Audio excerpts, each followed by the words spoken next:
واتقوا يوما لا تجزي نفس عن نفس شيئا ولا يقبل منها عدل ولا تنفعها شفاعة ولا هم ينصرون۔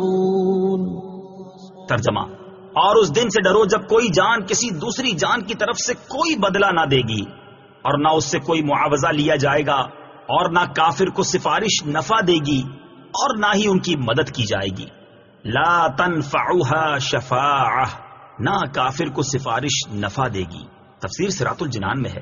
یہاں بنیادی طور پر ان یہودیوں کا رد ہے جو کہتے تھے ہمارے باپ دادا بڑے بزرگ تھے، وہ ہمیں شفاعت کر کے چھڑا لیں گے۔ انہیں فرمایا جا رہا ہے کہ شفاعت کافر کے لیے نہیں ہے۔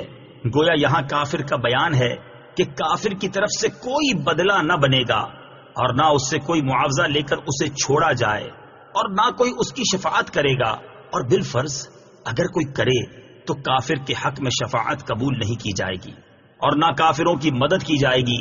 کافروں کے مقابلے میں مسلمانوں کی شفاعت بھی ہوگی، جیسے قرآن میں 20 جگہ ہے، اور مسلمانوں کی مدد بھی ہوگی، جیسے بخاری اور مسلم کی حدیثوں میں ہے کہ نبی کریم صلی اللہ تعالی علیہ وآلہ وسلم قیامت میں جگہ جگہ اپنے امتیوں کی مدد فرمائیں گے۔